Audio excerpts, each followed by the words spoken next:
ఆదికాండము 39వ అధ్యాయము 23వ వచనం, 21వ వచనం, 23వ వచనం.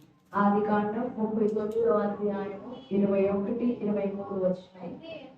అయితే యెహోవా యోసేపునకు తోడై ఉండి అతని యందు కనికరపడి అతని మీద ఆ చెరసాల యొక్క అధిపతికి కటాక్షము కలుగునట్లు చేసేను. 23. యెహోవా అతనికి తోడై ఉండెను గనుక ఆ చెరసాల అధిపతి అతని చేతికి అప్పగింపబడిన దేని గూర్చి విచారణ చేయక ఉండెను. అతడు చేయునది యావత్తు యెహోవా సఫలమగునట్లు చేసెను. చాలు. దేవుడి వాక్యం మన వినికిడిలో దీవించునుగాక. ఆమేన్. యోసేపు జీవితంలో నుండి కొన్ని విషయాలు మనం ధ్యానం చేసుకుంటాం. అప్పుడప్పుడు ఈ ఉదయకాల సమయంలో మరో చిన్న మాటను గురించి ధ్యానం చేసుకున్నాం. దేవుని విడిచిపెట్టని యోసేపును విడిచిపెట్టని దేవుడు. ఒకరినొకరు ఏమాత్రము ఎడబాయకుండా, ఒకరినొకరు ఏమాత్రం విడిచిపెట్టకుండా మరింతగా పెనవేసుకొని పోయిన ఇద్దరు స్నేహితుల వలె కనపడుతున్నారు దేవుడు, యోసేపు. ఇందులో పైన 21వ వచనానికి పైన ఉన్న ఆ సంభాషణ అంతా యోసేపు పోతిఫరు ఇంట్లో రాజు, ఫరో యొక్క ఉద్యోగస్తుడు, రాజ సంరక్షక సేనాధిపతి అయిన పోతిఫరు ఇంట్లో పనివానిగా పరిచర్య చేస్తూ ఒక్కొక్క మెట్టు ప్రమోట్ అవుతూ ఆశీర్వదింపబడుతూ వచ్చాడు. పూర్తిగా ప్రమోషన్ కంప్లీట్ గా పోతిఫర్ ఇంట్లో ఇంకా ఆశీర్వాదం పొందుకోవడానికి ఇంకేం లేదు, ఉన్న ఆశీర్వాదాలన్నీ అనుభవించాడు అన్నప్పుడు యోసేపు జీవితంలో ఒక శోధన, ఒక శ్రమ వచ్చింది. పోతిఫరు భార్య యోసేపును ఇబ్బంది పెట్టింది, శోధించింది. ఈ శోధన నుండి తప్పించుకోవడానికి యోసేపు ఉపయోగించిన మాట 9వ వచనం, నేనెట్లు, how can I dare do this?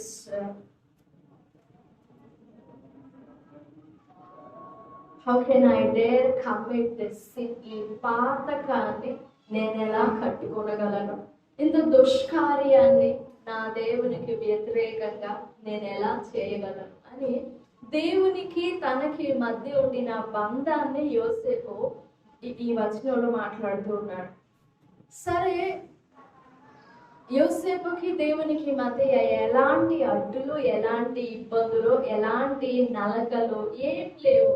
వారిద్దరి మధ్య సంబంధం, వారిద్దరి మధ్య సహవాసం చాలా ప్యూర్గా ఉంది. ఆ నింద పడినా కానీ దేవుడు యోసేపును విడిచిపెట్టలేదు. ఆ అపరాధం పడిన, ఆ నేరం పడిన, ఆ అపరాధ భావన కలిగిన యోసేపును దేవుడు విడిచిపెట్టలేదు. యోసేపు కనిపించవచ్చు సాధారణ మనలాంటి మనుషుడే కాబట్టి, నేను ఎంత భక్తి చేస్తుంటే, నేను ఎంత యథార్థంగా ప్రవర్తిస్తుంటే, నేను ఎంత ఆశీర్వదింపబడుతుంటే, నేను నమ్మకంగా ఉన్నాననే కదా దేవుడు నన్ను దీవిస్తూ వచ్చాడు.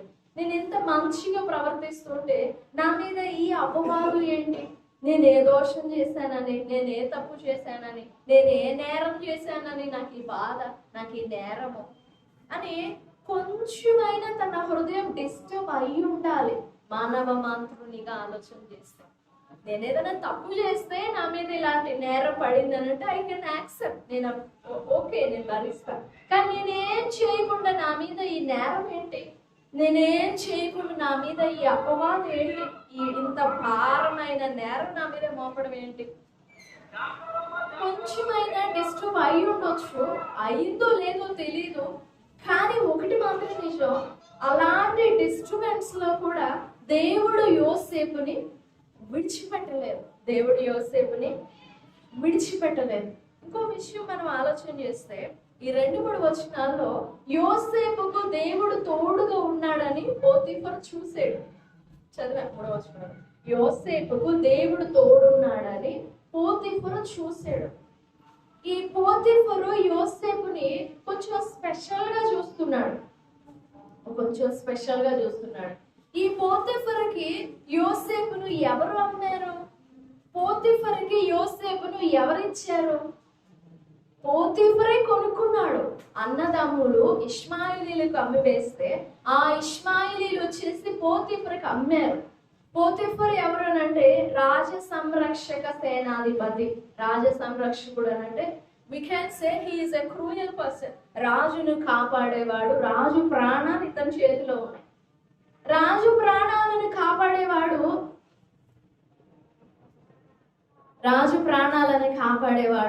ఎంత అప్రమత్తంగా ఉంటాడు. ఎవరు పెడితే వాళ్ళని నమ్ముతాడా? ఎవరిని పెడితే వాళ్ళని అంత ఈజీగా నమ్ముతాడా? ఎవరిని పెడితే వాళ్ళని. సొంత దేశంలో ఉన్న వాళ్ళని నమ్మడం తర్వాత సంగతి, సొంత తన ఇంట్లో ఉన్న వారిని కూడా నమ్మడానికి సాహసం చెయ్యడు. రాజు ప్రాణాలను కాపాడు సేనంతటికి అధిపతి, సేనాధిపతి ఎవరు? పోతీఫరు. ఇప్పుడు సొంత ఇంట్లో వాళ్ళని నమ్మలేని ఈ అధిపతి క్రూరుడు, కర్కశుడు అందాం, కఠినుడు అందాం. ఇలాంటి వ్యక్తి పరాయి దేశంలో నుండి అమ్మబడిన బానిసని నమ్ముతాడా? పరాయి దేశంలోని బానిసని నమ్ముతాడా?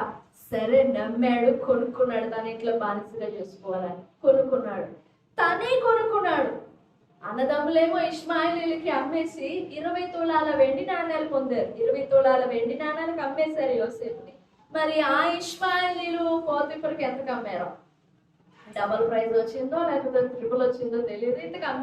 ఎంతకు అమ్మారో తెలియదు. ఈ పోతీఫరే యోసేపుని కొనుక్కున్నాడు, కొంత డబ్బు ఇచ్చి, కొంత వెల ఇచ్చి. అప్పుడు తను కొనుక్కున్న ఆ యోసేపులో ఉన్న క్వాలిటీస్ ఏంటి? ఆ కొనుక్కున్న యోసేపులో ఉన్న బలాలు, బలహీనతలు ఈ పోతీఫరుకి తెలియవా? తెలుస్తుంటాయి. అతను ఏం చేయగలడు, ఏం చేయలేడు అని అన్ని పరిశీలన చేసే కదా కొనుక్కుంటాం. ఒక కాయ కొనుక్కునేటప్పుడే ఎంతో ఆలోచిస్తాం మనం. ఒక వస్తువు కొనుక్కునేటప్పుడే 1 సంవత్సరం గ్యారంటీ, 3 సంవత్సరాల గ్యారంటీ, 10 సంవత్సరాల గ్యారంటీ అని ఆలోచించుకొని లెక్కలు వేసుకొని కొంటాం. మరో మనిషిని కొనేటప్పుడు ఎంత పరిశీలన చేస్తారు? ఇంకా చేస్తారా? చాలా పరిశీలన చేస్తారు. తను కొనుక్కున్న ఈ యోసేపు ఒక బానిస. హిస్టరీ తెలిసే ఉంటది. అన్నదమ్ములు నచ్చక, కోపపడి, ద్వేషం చూపించి, ఈర్ష్యతో ఈ అబ్బాయిని అమ్మేశారు. ఈ అబ్బాయికి వాళ్ళకి ఎలాంటి సంబంధం లేదని చెప్పే ఉంటారు ఇష్మాయిల్. మేమేం చేసుకుంటాం ఈ యవనుని, మేమేం చేసుకుంటాం ఈ బానిసని, అందుకే నీకు అమ్మేస్తున్నామని విషయాలన్నీ చెప్పేసి ఉంటారు. మరి ఇలాంటి బానిస, ఏ విలువ లేని ఈ బానిసలో పోతీఫరు దేవుని తోడెలా కనుక్కున్నాడు? ఎలా గ్రహించాడు? సాధారణ నార్మల్ బానిస కాకుండా నార్మల్ గా ఉంటే పలానా వ్యక్తికి దేవుడు తోడున్నాడంట అని నమ్మటానికి కొంచెమైనా ఆస్కారం ఉంటుంది, ఛాన్స్ ఉంటుంది. ఒక బానిసకి దేవుడు తోడున్నాడంటే అసలు అది ఎలా సాధ్యం? దేవుడు తోడుంటే అతను బానిసగా ఎందుకున్నాడు? నిజంగా నీకు దేవుడు తోడుంటే నీకు దేవుడు మేలు చేయొద్దా? అంతే కదా. నిజంగా నీకు దేవుడు తోడుంటే, నిజంగా దేవుడు అనేవాడు ఉంటే నీకేదో ఒకటి చేయాలి కదా. నీకు దేవుడు తోడు లేడు, అందుకే నువ్వు బానిసగా ఉన్నావు. పోతీఫరు ఎలా చూశాడు యోసేపులో దేవుని తోడుని? బానిసకి తోడు ఉంటాడా? సరే, ఆ విషయం పక్కన పెడితే, ఇలా పోతీఫరు దేవుని తోడుని చూశాడు యోసేపులో. అంతా జీవితం అంతా ఒక పోతీఫరు దగ్గర యోసేపు గడిపిన కాలం 11 సంవత్సరాలు, జైల్లో గడిపిన కాలం 2 సంవత్సరాలు, మొత్తం శ్రమలు అనుభవించింది 13 సంవత్సరాలు యోసేపు. ఎక్కువ టైం స్పెండ్ చేసింది పోతీఫర్ ఇంట్లోనే.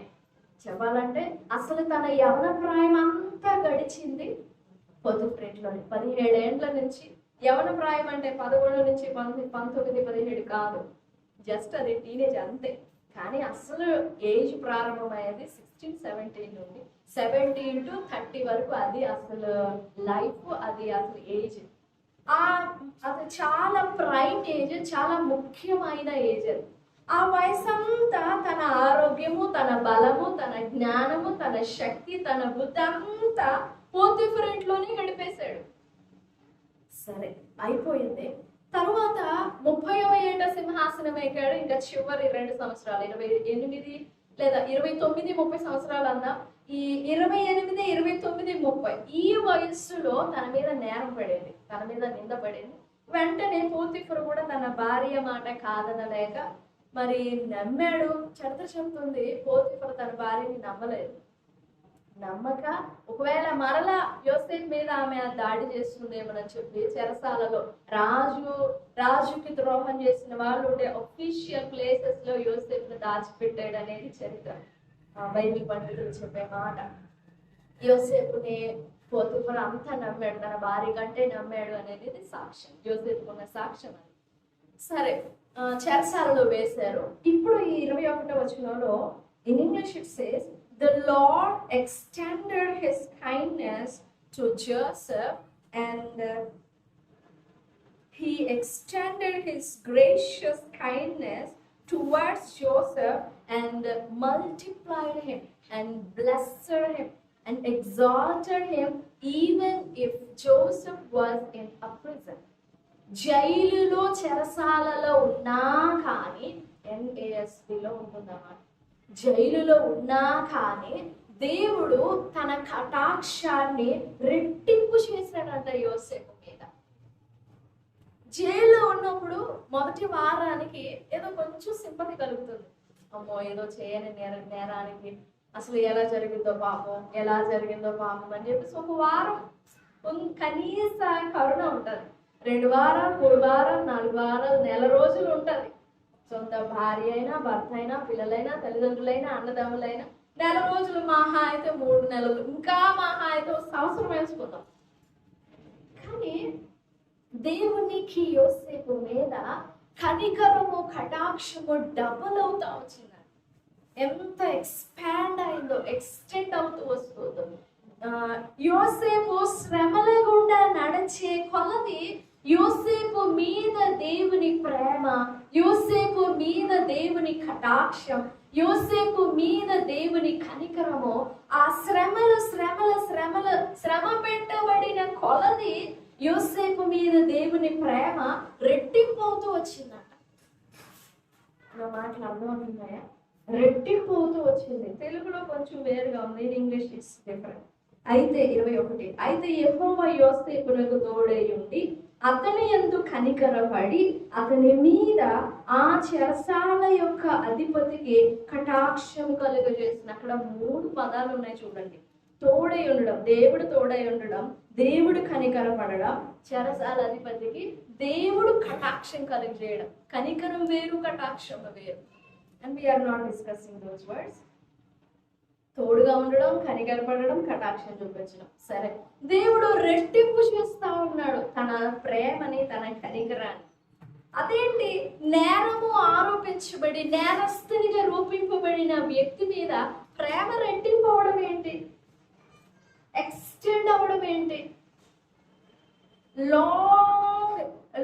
లాంగ్ ఎక్స్టెండింగ్ ఏంటి? చెరసాలలో ఉన్నాడు కదా యోసేపు.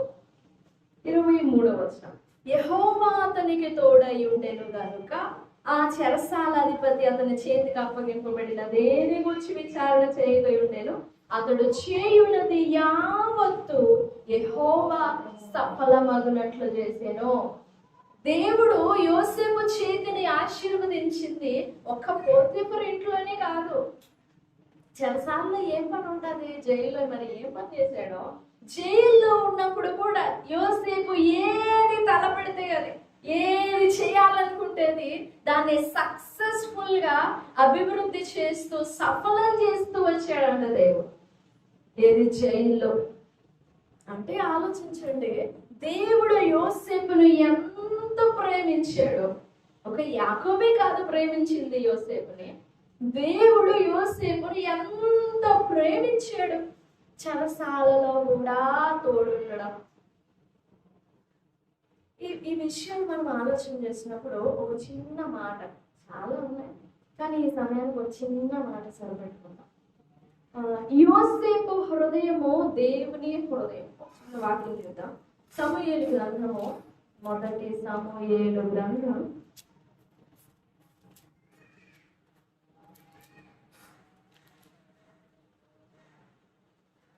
మొదటి సమూయేలు గ్రంథం 18వ అధ్యాయం 1వ వచనం.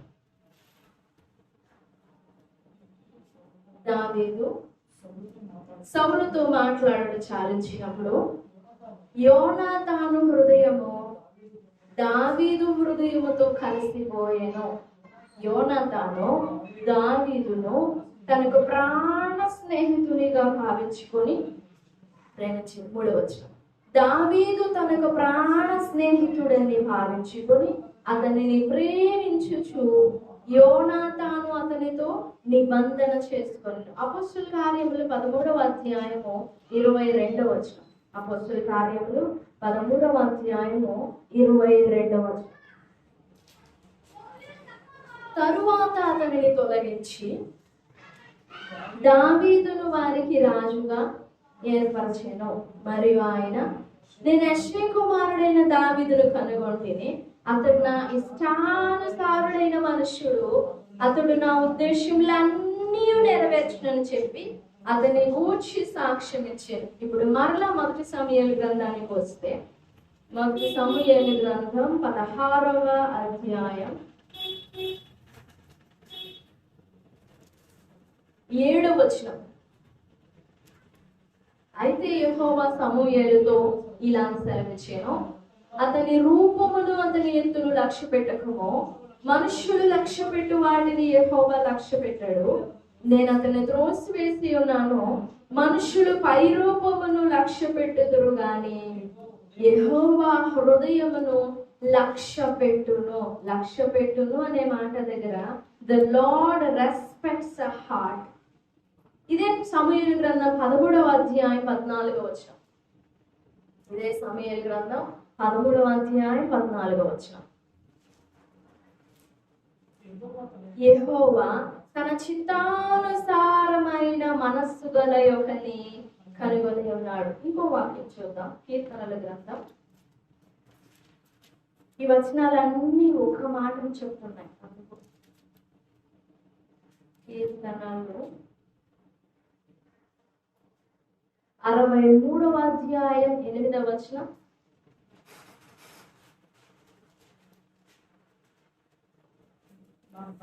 నా ప్రాణము నిన్ను అంటి వెంబడించుచున్నది. 50వ కీర్తన 59వ కీర్తన 10వ వచనం.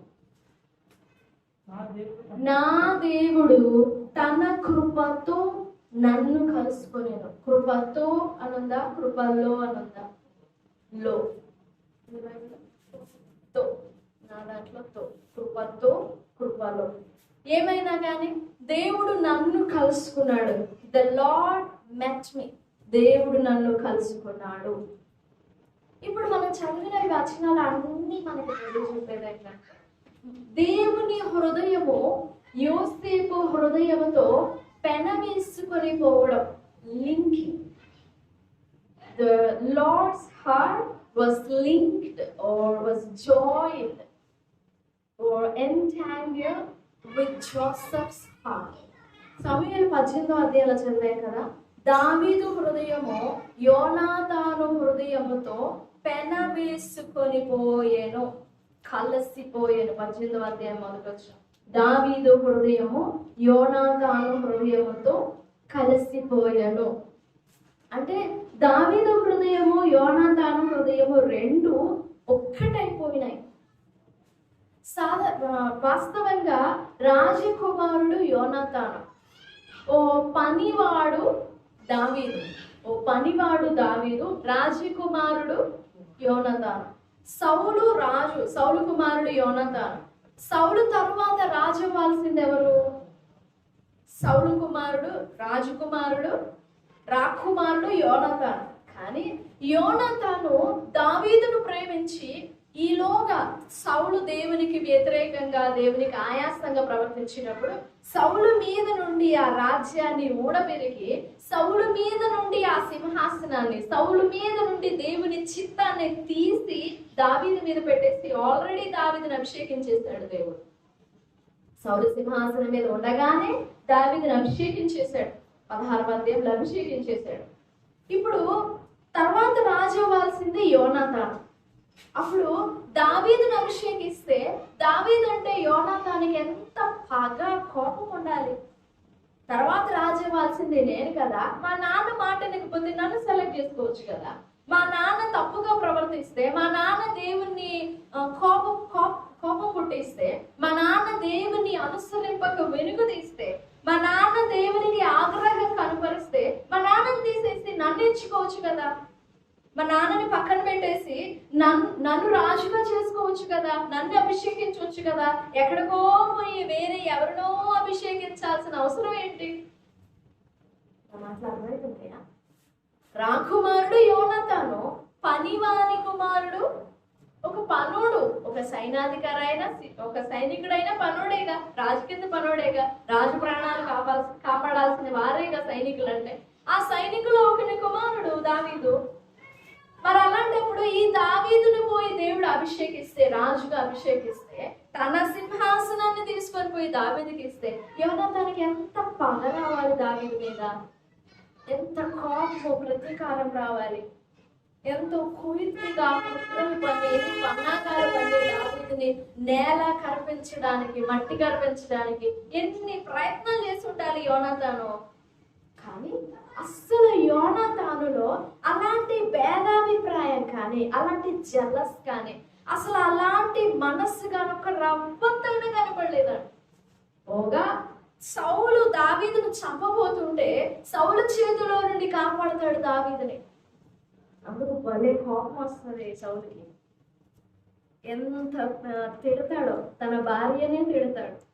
ఆగడగొట్టు దాని కుమారుడా, నేనేమో రాజ్యం నీకు ఇవ్వాలని నేను పాటుపడుతుంటే నువ్వేమో ఆ యెష్షై కుమారునికి రాజ్యం అప్పగిస్తావా? ఆ యెష్షై కుమారుని చంపకుండా వాడిని కాపాడతావా? నీకు అసలు బుద్ధుందా లేదా అని సౌలు తిడతాడు.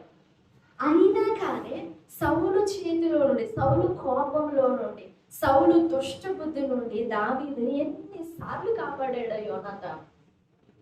దాని భావము దావీదు హృదయము యోనాతాను హృదయం ఒక్కటైపోయింది, కలిసిపోయింది, పెన్న వేసుకున్నాయి.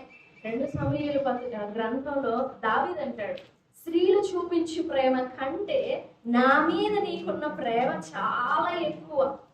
అసలు ఆ మాట చూడండి, 1వ అధ్యాయము 26వ వచనం. నా సహోదరుడా, 2 సమూయేలు గ్రంథం 1వ అధ్యాయం 26వ వచనం. నా సహోదరుడా యోనాతానా, నీవు నాకు అతి మనోహరుడవై ఉంటివి, నీ నిమిత్తము నేను బహు శోకం నందుచున్నాను.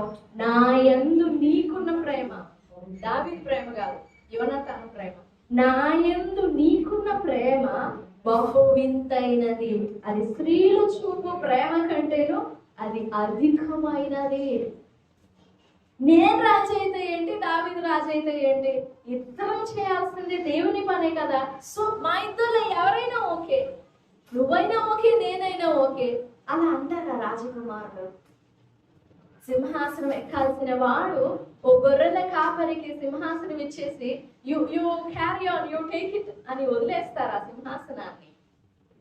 అంటే యోనాతాను సింహాసనాన్ని ఎంత ఇష్టపడేవాడో, యోనాతాను సింహాసనం మీద ఎంత ప్రాణం ఉందో, దావీదుకు అలాంటి మనస్సే ఉంది. దేవుని చిత్తం నెరవేర్చాలి, దేవుని సింహాసనాన్ని నేను పాలించాలి అని దావీదు కూడా సేమ్ అదే మనసు ఉండింది. వారిద్దరిది దేవుని మనసు కాబట్టి వాళ్ళిద్దరి హృదయాలు కలిసిపోయినాయి. ఇద్దరి ఆలోచనలు ఒకటే, ఇద్దరి ఇష్టాలు ఒకటే, ఇద్దరి భయాలు ఒకటే, ఇద్దరి ప్రేమ ఒకటే, ఇద్దరి ఆశ ఒకటే. అందుకే పరిశుద్ధ గ్రంథంలో వాళ్ళిద్దరి ప్రేమ చాలా స్పెషల్ గా రాయబడేది. దావీదు అంటాడు, నా మీద నీకున్న ప్రేమ చాలా గొప్పది, అది స్త్రీలు చూపు ప్రేమ కంటే కూడా అధికమైనది, నువ్వు చాలా మనోహరుడము. ఇప్పుడు దావీదు యోనాతాను ఇద్దరు మనుషులే, కానీ దావీదుని గురించి అపొస్తలుల కార్యాలు చదువుతాం ఇన్ ఇంగ్లీష్. నా ఇష్టానుసారుడు, నా ఉద్దేశాలన్నీ నెరవేర్చేవాడు. అపొస్తలుల కార్యాలు 13:22. నా ఇష్టమంతా నెరవేర్చేవాడు అనే దగ్గర he is after my own heart. I have found David the son of Jesse, a man after mine own heart. నా హృదయం ఎలాగైతే ఉందో సేమ్ అలాగనే ఉంది దావీదు హృదయం కూడా. అందుకే నా చిత్తమంతా నెరవేరుస్తాడు దావీదు, నా ఉద్దేశాలన్నీ నెరవేరుస్తాడు దావీదు. నా ఇష్టానుసారుడైన మనుషుడు, నా నా చిత్తమంతా, నా ఉద్దేశాలన్నీ నెరవేర్చేవాడు, నాకు ఇష్టమైన మనుషుడు. నా ఇష్టానుసారుడు అనే దగ్గర ఇంగ్లీష్లో ఉంది ఆఫ్టర్ మై ఓన్ హార్ట్. నా హృదయము దావీదు హృదయం రెండు ఒకటే, ఏ డిఫరెన్సెస్ లేవు, ఏ వేరియేషన్స్ లేవు, రెండు ఒకటే. మా ఇద్దరు హృదయం ఒకటే. యోసేపు హృదయం కూడా అలాగా ఏకీభవించినట్టు దేవుని మనస్సుతో, దేవుని ఆలోచనతో యోసేపు అలా ఏకీభవించాడు. దేవునితో ఏకీభవించడం, మన హృదయం దేవుని హృదయంతో కలవడం అంటే దాని అర్థం, దాని భావము దేవుని మాటని కానీ, దేవుని తలంపుని కానీ, దేవుని ఉద్దేశాన్ని కానీ, దేవుని ఆలోచనలు కానీ, దేవుడు ఏం చేసినా accepting. Whatever God plans, accepting. Whatever God says, accepting. Whatever God allows, accepting. తన జీవితంలో దేవుడు దేన్ని చేసినా ఇష్టపూర్వకంగా, మనపూర్వకంగా అంగీకరించేవాడంటే యోసేపు. అందుకు తోడుకున్నాడు దేవుడు, మిగతా ఎవరికి తోడుగా లేడు. ఏది చెరసాలలో ఉన్నా కానీ తన మీద నుండి తన హృదయాన్ని తొలగించుకోలేదు. ఇర్మియా గ్రంథం 17వ అధ్యాయం 5వ వచనంలో, ఇర్మియా గ్రంథం 17వ అధ్యాయం 5వ వచనం, ఇర్మియా 17వ అధ్యాయం 5వ వచనం. యెహోవా ఈలాగు సెలవిచ్చుచున్నాడు, నరులను ఆశ్రయించి శరీరులను తనకు ఆధారముగా చేసుకొనొచ్చు, తన హృదయమును యెహోవా మీద నుండి తొలగించుకున్నవాడు శాపగ్రస్తుడు. ఎందుకు మన హృదయం దేవుని మీద నుండి తొలగిపోతుంది? నమ్మనప్పుడు, దేవుణ్ణి ఒప్పుకోలేనప్పుడు, దేవుణ్ణి అంగీకరించలేనప్పుడు ఈజీగా మనసు పోతుంది, మనసు విరిగిపోతుంది. అంతే. మనం అంటాం కదా, కొంతకాలం బాగా నచ్చుతుంది, ఆ తర్వాత మనసు విరిగిపోతుంది, ఆ తర్వాత మనసు నిలబడదు. నా మనసు పోయింది లేక, నా మనసు విరిగిపోయింది, ఇక మరలా నీ మీద ప్రేమ పుట్టదు, నీ మీద ఆశ పుట్టదు, నీ మీద దయ కలిగిన పుట్టదు. మన హృదయము దేవుని హృదయంతో పెనవేసుకొని పోవాలని అంటే విధేయత, అదే యాక్సెప్టెన్స్, అంగీకరించడం. దేవుడు ఏం చెప్పినా అంగీకరించడం, ఆయన మాటలన్నింటికి లోబడడం. ఏది చెరసాలలో వేసినా లోబడాలి, గుంటలో పడేసినా లోబడాలి, అమ్మేసినా లోబడాలి, ఎంత కఠినమైన నేరం మోపబడినా లోబడాలి. యోసేపుకు దేవుడు తోడుండడానికి గల కారణాలలో ఒకటి, what ever God allowed in Joseph's life, Joseph accepted. దేవుని మార్గాలన్నింటినీ అంగీకరించాడు యోసేపు. అందుకే దేవుడు వెంటనే ఉండగలిగాడు యోసేపుతో. ఈ ఉదయకాల సమయంలో మన జీవితంలో మన హృదయాన్ని, మన మనసును మనం పరిశీలన చేసుకున్నప్పుడు, మన క్రియలలో, మన ఇష్టాలలో, మన తలంపులలో, మన నిర్ణయాలలో మనం ఎంతవరకు దేవుణ్ణి ఒప్పుకుంటున్నాం? మన ఇష్టంలో దేవుణ్ణి ఎంతవరకు ఒప్పుకుంటాం? ఎంతవరకు దేవుణ్ణి అంగీకరిస్తాం? మన జీవితంలో జరిగే పరిస్థితులలో, మన అనుదిన జీవితంలో, మన డైలీ లైఫ్లో జరిగే పరిస్థితులలో ఎన్ని విషయాలలో ఎంతగా మనం దేవుణ్ణి ఒప్పుకుంటాం? కష్టపోవడమో, విసురుపోవడమో, ఆయాసపడడమో, కోపపడడమో, అసలు అలగడమో, మూర్ఖంగా తిరుగుబాటు చేయడమో, వినకపోవడమో, జరిగే పరిస్థితులను బట్టి మనకి కనపడే మనుషులను చూసి ఎంత ఆయాసపడతామో మనం. కెన్ వి యాక్సెప్ట్ దట్ ఈ వ్యక్తి ఇలా మాట్లాడడం దేవుడు అనుమతించాడు, ఈ పరిస్థితి దేవుడు అనుమతించాడు అంటే ఆ పరిస్థితిని బట్టి, లేదా ఆ ఓటమిని బట్టియో, ఆ శ్రమని బట్టియో మనం జారిపోవడం కాదు, అది వీక్నెస్ కాదు, అది మన బలహీనత కాదు. We are giving all the glory to God. మనం ఆ శ్రమని అనుమతించినప్పుడు, ఆ పరిస్థితిని అనుమతించినప్పుడు, Lord you are having authority on me, అధికారం అంతా మీదే, మీరు చూసుకుంటున్నారు. So I don't care. ఈ శ్రమ, ఈ నింద, ఈ మాట నాకు అనవసరం. I don't care about that. I only care about how you lead me, how to accept you. మిమ్మల్ని నేను ఎలా అంగీకరించాలి, మిమ్మల్ని నేను ఎలా ఒప్పుకోవాలి, అంతవరకే నా ఆలోచన. ఇక నాకు ఇవేమీ అవసరం లేదు. యోసేపు హృదయంలో అదే చూస్తాం. చెరసాలలో వేశారు. ఆ ఇంట్లో పోతీఫరు ఇంట్లో ఉండినప్పుడు, అన్నదమ్ములు అమ్మి వేసినప్పుడు, అన్ని మార్గములలో అన్ని సంవత్సరాలలో, ఒక రోజు 2 రోజుల 13 సంవత్సరాలు అన్యుని ఇంట్లో, 11 సంవత్సరాలు అన్యుని ఇంట్లో, 2 సంవత్సరాలు నేరస్తుల మధ్యలో, ఖైదీల మధ్యలో. దోపిడిగాళ్ళు ఉన్నారో, దొంగలు ఉన్నారో, హంతకులు ఉన్నారో, వ్యభిచారులు ఉన్నారో, ఎలాంటి పాపిష్టులు ఉన్నారో ఆ జైలులో. వాళ్ళందరి మధ్యలో తన హృదయాన్ని కేవలం దేవుని మీదనే నిలుపుకోవడం ఎంత కష్టమో ఆలోచించండి. ఎంత భారమో దేవుని మీదనే మనసు నిలిపి ఉంచడం. ఈ లోకంలో బహు భారమైన విషయం ఏంటంటే, కదలకుండా మన మనసు దేవుని మీద నిలపడం, కదలకుండా నిలపడం. పేతురు నడిచాడు నేల మీద, కానీ ఆ ప్రభువుని చూస్తూ నడిచాడు నేల మీద. పక్కనుండిన ఆ అలల శబ్దము, ఆ గాలి శబ్దము, జస్ట్ ఆ గాలి శబ్దమే ప్రభు మీద నుండి కళ్ళు తప్పించేసింది.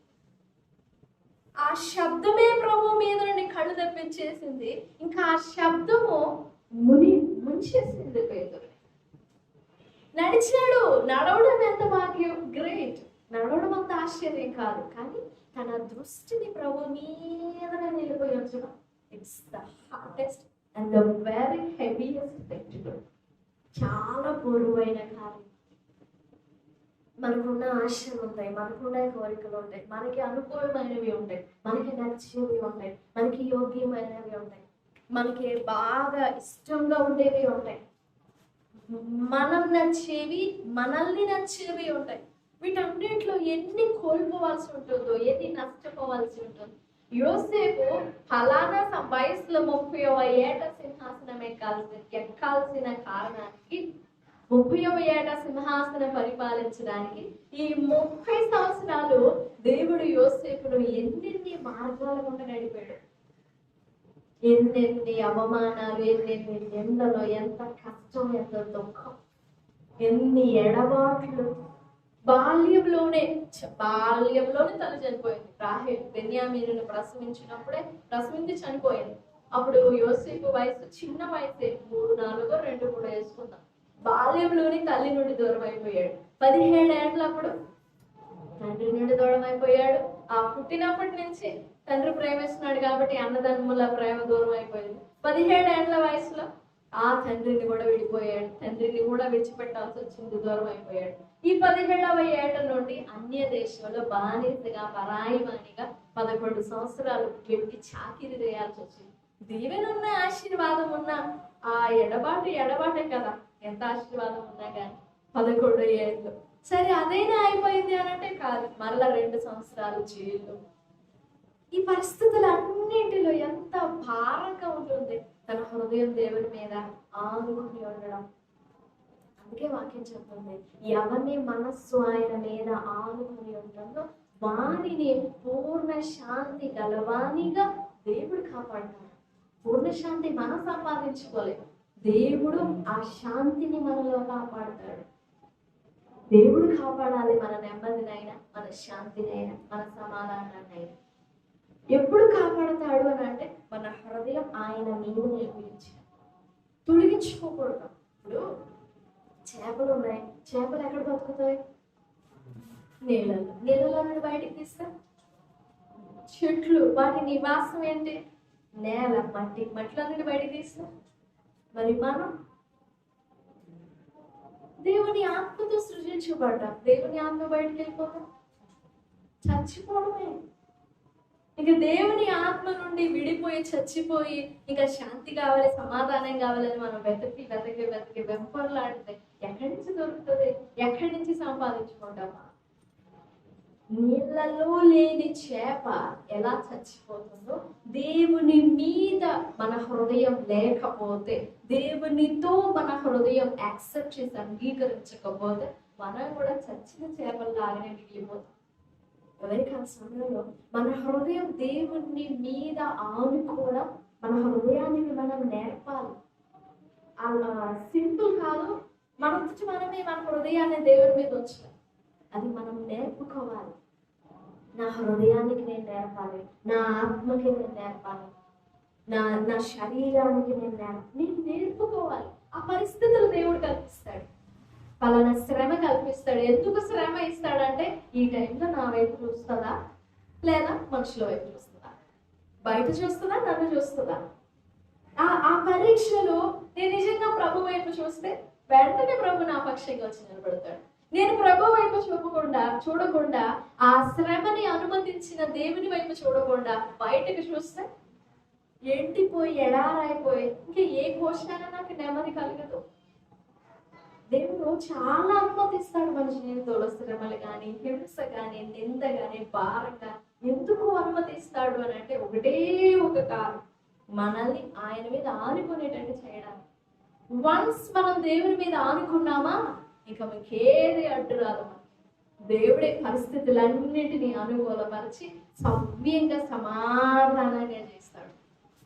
అదే దావీదు అంటాడు, సమభూమి గల భూమి మీద నా మనస్సు సమ్మతి కలిగినదే. 2 వచనాలు వేరు వేరు మాటలు చూపిస్తాను. కీర్తనల గ్రంథం 100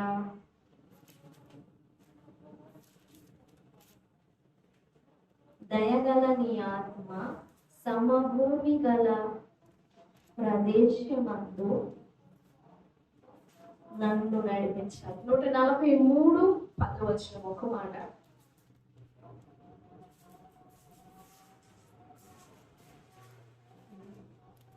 143 10 నీవే నా దేవుడవు, నీ చిత్తానుసారముగా ప్రవర్తించుటకు నాకు నేర్పుము.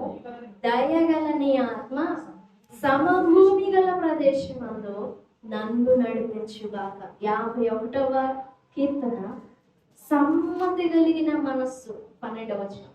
నీ రక్షణ ఆనందం నాకు మరలా పుట్టించుము. 51:12 సమ్మతి గల మనస్సు కలుగజేసి నన్ను దృఢపరచు. సమభూమి గల ప్రదేశంలో సమభూమి గల ప్రదేశంలో, సమభూమి అంటే అనుకూలమైన, నీకు అనుకూలమైన పరిస్థితులలో దయగలిగిన నీ ఆత్మ చేత సమ్మతి కలిగిన మనస్సు నాకు దయచేసి నన్ను నడిపించు. అదే నా ప్రార్థన, అదే నా కోరిక. దావీదు ప్రార్థన, దావీదు విజ్ఞాపన, నీ మార్గములో నీ ఆత్మ చేత నాకు సమ్మతిని కలుగజేసి దృఢంగా నన్ను నడిపించు. యోసేపు హృదయం తన ప్రవర్తన అంతట్లో, తన శ్రమల కాలం అంతట్లో దేవుని మీద నుండి ఎన్నడూ తొలగిపోలేదు. ఏ క్షణమైనా తొలగిపోలేదు. అంత పెనవేసుకున్నది యోసేపు హృదయం, దేవుని హృదయం. కాబట్టి తన మరణ అవసాన కాలంలో దేవుని హృదయంతో తన హృదయం కలిసిపోయి దేవుని హృదయంలోని ఆలోచనల భావాలు ఎరిగి పసిగట్టి గ్రహించి తన అవసాన కాలంలో తన అన్నదమ్ములకు చెప్తాడు, ఇదిగో మీరు ఖచ్చితంగా ఈ దేశంలో నుండి బయటకు వెళ్ళిపోతారు. దేవుడు వచ్చి నిశ్చయముగా అబ్రహాము, ఇస్సాకు, యాకోబుల దేవుడు తను ప్రమాణం చేస్తున్నట్లుగానే మనల్ని ఇక్కడి నుంచి తీసుకెళ్లి వాగ్దాన దేశంలోనికి ప్రవేశపెడతాడు. అయితే మీరు ఒక్కళ్ళే వెళ్ళొద్దు, నన్ను కూడా తీసుకెళ్ళండి. నేనెలా? నా ఎముక తీసుకొని వెళ్ళండి. 430 సంవత్సరాల తరువాత ప్లస్ 40 సంవత్సరాల అరణ్య యాత్ర తరువాత మోషే యోసేపు ఎముకలను తీసుకొని ఎర్ర సముద్రం దాటింది. యోసేపు ఎముకలు ఎరికో కోటలు కూల్చినప్పుడు యోసేపు ఎముకలు ఉన్నాయి. ఆ మన్నా తినేటప్పుడు యోసేపు ఎముకలు ఉన్నాయి. బండ నుండి నీళ్లు తాగేటప్పుడు యోసేపు ఎముకలు ఉన్నాయి. యెహోషువ కాలంలో యెహోషువ తమ ప్లేసెస్ అన్నింటిని ఆ వాగ్దాన దేశంలో అన్ని గోత్రాల వాళ్ళకి పంచి ఇచ్చేటప్పుడు యోసేపు వంతు వచ్చినప్పుడు ఆ ప్లేస్ లో యోసేపు ఎముకలు పాతి పెట్టారు. ఎన్ని సంవత్సరాల యోసేపు ప్రయాణం చేశాడో చూడండి. ఎందుకంటే తన బాల్యకాలం నుండి తన అవసాన కాలం ఊపిరి విడిచేంత వరకు తన హృదయం దేవుని హృదయంతో పెనవేసుకొని పోయి దేవుని హృదయంలో ఆలోచనలు ఏంటో గుర్తుపట్టాడు, గ్రహించుకున్నాడు యోసేపు. అందుకే తన అన్నదమ్ములకు చెప్పాడు, నిశ్చయంగా దేవుడు వస్తాడు, మీరు ఒక్కళ్ళే వెళ్ళొద్దు, నన్ను కూడా తీసుకువెళ్ళండి. ఎంత ఆశ్చర్యం. చివరి కాలంలో ఏం చెప్తారు? చివరి కోరిక, పలానా ఎక్కడో డబ్బు దాచాను, పలానా ఎక్కడో ఆస్తి సంపాదించాను, వాటిని మీరు పోయి సంపాదించుకోండి. పలానా వారు, పలానా దూర దూర దూర దేశం వాళ్ళు పలానా సంవత్సరంలో నా దగ్గర డబ్బులు తీసుకున్నారు, వాటిని మీరు ఖచ్చితంగా వసూలు చేయండి. అవి కాదు యోసేపు మాటలు. దేవుడు మిమ్మల్ని చూడవస్తాడు, ఖచ్చితంగా నిశ్చయంగా చూడవస్తాడు. నేను చూశాను, ఆ ఆలోచన ఆయన హృదయంలో ఉంది. నా హృదయం ఆయన హృదయంతో పెనవేసుకొని పోయింది కాబట్టి, కలిసిపోయింది కాబట్టి, ఆయన హృదయంలో ఏమేమి ఉన్నాయో అవన్నీ నాకు ఏర్పడుతున్నాయి. నేను చూస్తున్నాను, దేవుడు నిశ్చయంగా మిమ్మల్ని తీసుకువెళ్తాడు. మన హృదయం దేవుని హృదయంతో పెనవేసుకొని పోవాలి. అది దేవుని తోడు, అది దేవుని ఆశీర్వాదం. మన హృదయం దేవునితో పెనవేసుకొని పోవడానికి మనం చేయాల్సినవి, దేవుణ్ణి మనం యాక్సెప్ట్ చేయాలి, దేవుని మనం అంగీకరించాలి. కొన్నిసార్లు దేవుడు మనకి ఓటమి ఇస్తాడు, శ్రమ ఇస్తాడు, చేయని దానికి నిందలు వస్తాయి, చేయని దానికి ఇబ్బందులు వస్తాయి, ఇరుకులు వస్తాయి. అవన్నీ మన నీతిని బట్టి కాదు, మన భక్తిని బట్టి కాదు. నీవు ఈరోజు ఏడ్చామంటే రేపు ఖచ్చితంగా నవ్వుతాం, ఈరోజు నవ్వామంటే రేపు ఖచ్చితంగా ఏడుస్తాం, ఈరోజు ఎలా సాయంత్రం అయి చీకటి పడితే రేపు ఖచ్చితంగా వెలుగొచ్చింది అన్నట్లుగా కాదు. మన హృదయం దేవుని మీద ఆనుకున్నట్లు చేయడానికి మొదటి సమూయేలు గ్రంథంలో ఉంటుందన్నమాట. సమస్తమైన అనేకమైన ఉపాయాలు కలిగించి తనకు దూరస్తుడు కాకుండా ఉండడానికి మనుషునికి ఉపాయాలు కలిగించి తన ఎదుటికి రప్పించుకుంటాడంట దేవుడు. ఈ ఉపాయాలే శ్రమ కావచ్చు, రోగం కావచ్చు, ఇబ్బంది కావచ్చు, అలసట కావచ్చు, ఇరుకు ఇబ్బంది ఏదైనా కావచ్చు. కానీ ఈ పరిస్థితులలో మనం చేయాల్సింది దేవుని మీద సనగడం కాదు, దేవుని విడిచిపెట్టడం కాదు, దేవుని మీద ఆనుకోవాలి, దేవుని మీద ఆనుకోవాలి. అప్పుడు దేవుడు మన విషయంలో చేయదలిచిన ఉద్దేశాలన్నీ నెరవేరుస్తాడు. దావీదు గురించి ఇందాక మాట చదివా, 59వ కీర్తన 10వ వచనంలో, నా దేవుడు తన కృపతో నన్ను కలుసుకున్నాడు. ఇంటి చుట్టూ సౌలు కాపలాదారులు పెట్టాడు, ఎప్పుడెప్పుడు దావీదు చిక్కుతాడా చంపేయాడు. ఇంటి చుట్టూ ఉన్నారు, ఇంట్లో సొంత ఇంట్లో కూడా దావీదు కూతురునే కదా దావీదు వివాహం ఆడాడు, సౌలు కూతురునే కదా వివాహం ఆడాడు. సో దావీదు ఇంట్లో కూడా దావీదును చంపడానికి కాపు కాస్తా ఉన్నారు సౌలు దాసులు, సౌలు పనివారు. అలాంటి మరణం కొంచెం 2 అడుగు దూరంలో ఉండగా దావీదు అంటాడు, నా దేవుడు తన కృపలో, నా దేవుడు నన్ను కలుసుకున్నాడు, నా పక్కనే నన్ను చంపే వాళ్ళే ఉంటాయి, నా గొంతు మీద కత్తి పెడతాయి, నన్ను తన కృపలో కలుసుకున్నాడు. I don't care whoever may come down. అందుకే 3వ కీర్తనలో 10,000 మంది వచ్చి మోహరించిన నేను భయపడ్డాను, నరులు నన్ను ఏం చేయగలరు. అదే దావీదు ధైర్యం. మన హృదయం దేవునితో పెనవేసుకొని ఉంటాయి, మన హృదయం దేవుని మీద ఆనుకొని ఉంటాయి. ఈ లోకంలో ఏవి మనకి కనపడవు. ఈ లోకం నాకు అక్కరలేదు, ఆకాశం అందు నీవు నాకు ఉండగా ఈ లోకంలో ఏది నాకు అక్కరలేదు. అలాంటి అనుభవంలోనికి మనం రావాలి. అలా మనల్ని నడిపించడానికే ప్రభు ఎన్నో పరిస్థితులను దయతో మన జీవితంలో అనుమతిస్తూ ఉంటారు. శ్రమ అనుమతించారంటే మన మీద పగబట్టి కాదు, ప్రేమించి. దేవుడు ఎప్పుడు మనిషి మీద పగబట్టడం, దేవుని పగ కాదు. నిత్య నరకాగ్ని ఉంది, అది వేరు. నరకాగ్ని ఉంది, కానీ ఆ నరక పొలిమేరలో ఉన్నంత వరకు సమృద్ధి అయిన ప్రేమ, కనికర, కృప అవన్నీ మనకే సొంతం. ఎంత ప్రేమ చూపించినా మారకపోతే, వినకపోతే ఆ నిత్యమైన ఆగ్రహంలో చేస్తాడు. ఇంకా అక్కడ పురుగు చావదు, ఆత్మహత్య మరణం లేదు. అగ్ని ఆరదు, పురుగు చావదు. ఇక దానిలో పడగా కనికరం చూపడదు.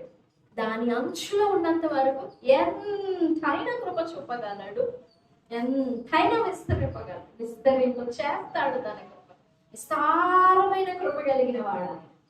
మన హృదయం ఆయన మీద ఆనుకోవాలి, దేవుడిని మనం యాక్సెప్ట్ చేయాలి. కొంతమంది ఏదన్నా శ్రమ కలిగిందని అంటే దేవుడి మీద ఆయాసపడుతూ ఉంటారు, దేవుడిని తిడుతూ ఉంటారు. ఆ జీవితంలో కనబడిన ఆ లోపమును బట్టి, నష్టమును బట్టి, ఓటమును బట్టి తిరుగుతూ దేవుడి మీద ఆయాసపడి చాలా చిరాకుగా ఉంటారు. మనం చేయాల్సింది దేవుడి మీద ఆడుకోవాలి. అప్పుడు మన ప్రాణానికి నెమ్మది కలుగుతుంది. అనుమతించింది దేవుడు కదా. నిజంగా దేవుడైతే నా జీవితంలో ఇలాంటి నష్టం ఎందుకు అనుమతించాలని అంటామే. నా జీవితంలో దేవుడు అనేవాడు ఉంటే ఇంత కష్టం ఎందుకు అనుమతించాలని అంటామే. ఆ కష్టం అనుమతించకపోతే నీ హృదయం దేవుని వైపు మడిపోదు. మనం అంటాం అట్లా అంత బాధ కలిగించకుండా నన్ను కొట్టు, 4 తన్ను, నాకు బుద్ధి చెప్పొచ్చు కానీ వింటేగా. ఆ పెద్ద శోధన అనుమతించినప్పుడే మాట వినట్లేదు. చిన్న చెంపదం వేస్తే వింటామా? వినలే. మన తత్వం అలాంటి. అందుకే దేవుడు కొన్ని పెద్ద పెద్ద పాయాలు కల్పిస్తాడు, పెద్ద పెద్ద శ్రమలు కల్పిస్తాడు. ఎట్టకేలకు మన హృదయం ఆయన మీద ఆనుకున్నట్లు చేయాలి. ఎందుకు మన హృదయం ఆయన మీద ఆనుకోవాలి అని అంటే, మన విషయంలో ఆయనకున్న ఉద్దేశాలు, సంకల్పాలన్నీ సంపూర్ణంగా మన పట్ల నెరవేర్చడానికి హృదయం ఆయన మీద ఆనుకోవాలి. హృదయకాల సమయంలో ప్రభువును అడుగుతాడు, దేవా నాకు నేర్పండి, నా ఆత్మకు, నా మనస్సు, నా హృదయానికి, నా దేహానికి నేర్పండి. నేను మీ మీద ఎలా ఆనుకోవాలో, మిమ్మల్ని నేను ఎలా అంగీకరించాలో నాకు నేర్పండి.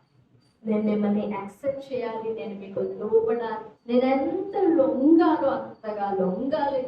నాకు నేర్పండి, నాకు సహాయపడండి అంటే ప్రభు తప్పక సహాయపడతారు. యోసేపు హృదయం దేవునితో, దావీదు హృదయం దేవునితో, దావీదు హృదయం యోనాతానుతో ఎలా పెనవేసుకొని పోయిందో మన హృదయాలు కూడా అలాగ దేవునితో పెనవేసుకున్నట్లు దేవుడే నేర్పి సహాయపడి మన జీవితంలో తన ఇష్టాన్ని, తన కార్యాన్ని నెరవేరుస్తారు. ఈ మాటలన్నీ గ్రహించడానికి ప్రభు సహాయపడతారు. దేవుడి మాటలు మనం ఇంట్లో దీవించుగా. తనలో వచ్చి మోహరించినట్లయితే చిన్న ప్రార్థన చేస్తాం.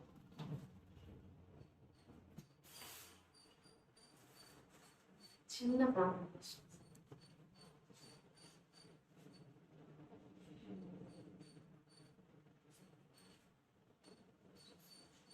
మీ హృదయం దేవుని మీద ఆనుకోవాలి. అలా ఆనుకున్నట్లు చేయడానికి పరిపరి విధాలుగా గాయపరుస్తూ, శ్రమల పాలు చేస్తూ, ఎన్నెన్నో విధాలుగా కష్టపడుతున్నాడు ఆయన. శిక్షించేటప్పుడు తల్లి కొడుతుంది, ఆవేశంతోనే కొడుతుంది, కోపంతోనే కొడుతుంది. కానీ కొట్టేటప్పుడు కూడా తల్లి కళ్ళలో నీళ్ళు ఉంటాయి, బాధపడుతూనే కొడుతుంది. దేవుడు కూడా అంతే, మరింత క్రూరుడిగా మనకి శిక్ష విధించిన ప్రేమతో శిక్ష విధిస్తాడు, ప్రేమతో నింద అనుభవిస్తాడు, ప్రేమతో శ్రమ అనుభవిస్తాడు, ప్రేమతో కష్టం అనుభవిస్తాడు. ఎందుకంటే మన హృదయం మన ఇష్టపూర్వకంగా బలవంతంగా మన మనసు ఆయన మీదకి తిప్పుకోవచ్చు, చేయగలడు. కానీ బలవంతంగా చేసుకోవడం మనకి ఇష్టం లేదు. మనంతటా మనం ఇష్టపూర్వకంగా, with wisdom, with knowledge, with intention, with our initiative, మనంతటా మనమే ఆయన మీద ఆనుకున్నట్లుగా మన హృదయానికి నేర్పడానికి ప్రభు ఎంత ప్రయాసపడుతున్నారో చిన్న మనవి చేస్తున్నాం. ప్రభు నాకు నేర్పండి, నా హృదయం మీ మీద ఆనుకోవాలి, నా హృదయం మీకు లోబడాలి, నా హృదయం మిమ్మల్ని అంగీకరించాలి. నేను సందేహపడకూడదు. నాకు ఉనికిని, జన్మని, రూపాన్ని ఇచ్చిన దేవుడు నా జీవితంలో ఏం చేయగలచావో దానిని మీరు నెరవేర్చడానికి నన్ను నీకు లోపరచండి, నన్ను నీకు లోబడినట్లు చేయండి, నాకు సహాయపడండి అని చిన్న మనవి చేసుకుందాం. ప్రభు సహాయపడతారు. మంచి యేసయ్య, మహాగరుడమైన దేవ, ఆశ్చర్యమైన, అద్భుతమైన, ఘనమైన మీ నామానికి స్తోత్రాలు చెల్లిస్తూ ఈ పరిశుద్ధ పునరుద్ధానమైన ప్రశస్తమైన మీ సన్నిధిని బట్టి, మీ మాటలను బట్టి వందనాలు చెల్లిస్తూ ఉన్నా. ఈ మాటలన్నిటిని బట్టి స్తుతిస్తున్నాం దేవా. నిజంగా మా హృదయములు మీతో పనివేసుకుని పోవాలి, మా హృదయము మీ మీద ఆనుకోవాలి, మా హృదయము మీ మీద నుండి తొలగిపోకుండా అట్లే అంటి పెట్టుకొని ఆనుకొని ఉండినట్లుగా మాకు నేర్పండి. మా హృదయాలకు నేర్పండి, మా మనస్సుకు నేర్పండి, మా ఆత్మకు, మా దేహానికి నేర్పండి నాయన. మా జీవితంలో మీరు ఏం జరిగిస్తున్నారో, శ్రమ, నింద, వేదన, దేవా మీరు ఎలాంటి మార్పులు మమ్మల్ని నడిపిస్తున్నారు మేము ఒప్పుకోవాలి, మేము అంగీకరించాలి. Please help us to accept your ways. Please help us to accept your dealing, how you are going to deal with us. దేవా మాకు అలాంటి ఓర్పు ఇవ్వండి, అలాంటి సహనం ఇవ్వండి, అలాంటి విధేయతని లోబడే మనస్సు, నమ్మకమైన మనస్సు మాకు దయచేయండి. తన జీవితంలో ఎన్నెన్ని శ్రమల గుండా యోసేపును మీరు నడిపిస్తూ వచ్చారు. వాటన్నింటిలో యోసేపు మిమ్మల్ని అంగీకరించాడు. ఏ సమయంలో కూడా మిమ్మల్ని ప్రశ్నించలేదు. ఏ క్షణాన కూడా మిమ్మల్ని సందేహపడి, మిమ్మల్ని ధిక్కరించి మీ మీద నుండి తన మనస్సును తొలగించుకోలేదు. అందుకే యోసేపుతో మీరు ఎల్లప్పుడూ తోడుగా ఉన్నారు. తన గుండెలో త్రోయబడిన, అమ్మి వేయబడిన, ఫరో చేత కొనబడిన, పోతీఫరుతో కొనబడిన, పోతీఫరు ఇంట్లో ఉన్నప్పుడు, చెరసాలలో ఉండినప్పుడు, అన్ని వేళలలో మీరు తోడుగా ఉన్నారు. దేవా మా జీవితములను కూడా మీరు దర్శించండి. మా జీవితంలో మీ ఉద్దేశ్యములు, మీ ఇష్టము, మీ చిత్తం ఏమై ఉన్నదో దాన్ని నెరవేర్చినట్లుగా మా హృదయాలు మీ మీద ఆనుకున్నట్లుగా మాకు నేర్పండి. మాకు తెలియదు, జ్ఞానం లేదు, చేత కాదు, నేర్పండి. మిమ్మల్ని మేము ఒప్పుకోవాలి, మిమ్మల్ని మేము అంగీకరించాలి. అలాంటి జ్ఞానము, గ్రహింపు మాకు అందరికీ దయచేయండి నాయన. ఇంతవరకు మీ సన్నిధిని బట్టి స్తుతిస్తున్నాం. ఈ మాటలన్నీ మా హృదయములలో దీవించి మీ ఆత్మ కార్యం జరిగించమని వేడుకుంటున్నాం. మేమెంత లోబడాలో, మేమెంత లొంగాలో, ఎంత విధేయత చూపాలో, ఎంతగా మిమ్మల్ని ఒప్పుకోవాలో, ఏ విషయాల్లో మిమ్మల్ని ఒప్పుకొని ఏ విషయాలలో మీరే రైట్ అని మేము అంగీకరించాలో గ్రహింపుని, జ్ఞానాన్ని, బుద్ధి వివేకములను దయచేయండి.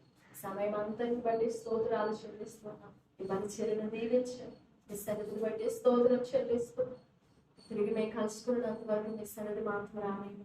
ఈ పునరుద్ధాన దీవెనలతో, వాక్యాశీర్వాదములతో మమ్మల్ని నింపమని సన్నిధిని బట్టి స్తోత్రం చెల్లిస్తూ మహిమ, ఘనత, ప్రభావములు మీకే ఆరోపిస్తూ యేసు ప్రభుల వారి పరిశుద్ధ నామములో స్తుతించి ప్రార్థిస్తున్నాము తండ్రి. ఆమేన్. యేసు రక్తమే యేసు, శిలువ రక్తమే యేసు, వారి క్రియలకు సంపూర్ణ విషయం కలుగును. ఆమేన్. ఆమేన్.